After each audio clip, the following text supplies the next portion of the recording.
Shereen, you began this conversation with a very ominous figure on the wall, which is 151 years needed to bring about parity and economic participation by women. How do you arrive at that number?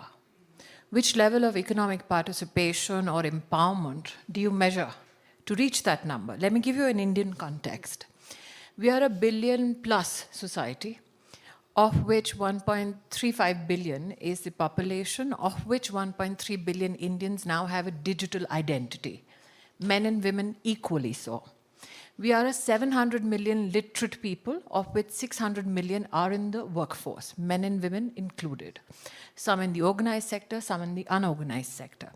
When you talk about fiscal services, we need to see what did India do pre-pandemic, because not much can be spoken of post-pandemic or as we've transitioned out of pandemic from a gender perspective, justly without recognizing what happened before the pandemic. Now, in the year 2014, the Prime Minister said that in a billion-plus society, we have close to 400 million people who are unbanked, out of which 220 million were women. The banks reached out for the first time in India. No individual walked up to a bank branch.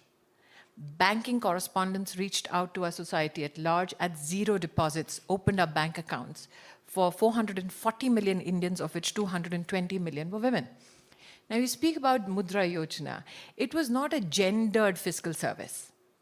Mudra Yojana was basically a financial service where up to ₹1 million for small industry, cottage industry, that credit support without collateral was proposed by the government. There was no subscription that this would be the agency of only women. Yeah. What surprised people in the fiscal world was that 70% of the 320 million loans given out were taken by women, which means many recognize that at the entry level of enterprise, you have a female talent, which by that time was appearing to be unrecognized. Then we came to a stage where we said, if we want to provide support fiscally for mid-sized companies, the startup regime, should we do this again, not a gendered financial service, but Stand Up India came about. Nobody expected that 80% of the beneficiaries will turn out to be women, which means that in a world which is talking about, and especially in Davos, where we speak about skilling, reskilling, this was a latent talent which was unrecognized. Women had the skill sets to draw up a business plan, go to a bank, convince the banking sector of their business potential, and as ministers rightly said, even in India, the NPA is 1% or less, which means when you support the agency of women, what do you support? It makes fiscal sense, yep. It is societally empowering, and it is civilizationally beneficial. Again, I'll go back to the number that you have pronounced here. How does India feature in that gap index? Which part of Indian womanhood is not recognized in that index? You speak about political power. I have 1.4 million women who get elected to office in the grassroots structure of governance, which is our panchayat. These are women who spend money from the Indian treasury on issues which impact not only women's issues, but also society at large, looking at infrastructure, the grassroots, health, education. They don't get recognized in that index. It's as though they don't exist. I have 15 million women today in India who sit in administrative governance positions who don't get recognized by the index. Do they not exist? They very well do. I have 80 million women in India who handle singularly close to $32 billion worth of credit for themselves as a coalition.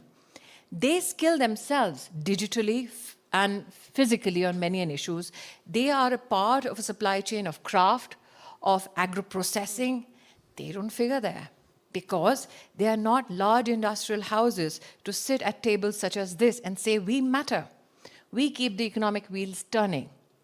So when you put money behind the agency of women, is it only enough to do so fiscally? What are the human development issues on which, if you put that money on infrastructure, particularly supporting women, that it'll have a GDP impact?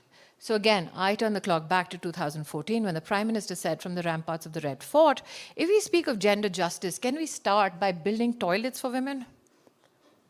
Now, no man in my country, and I'm sure I can speak for many democracies across the world, would ever stand on Independence Day and say, let's build toilets for women.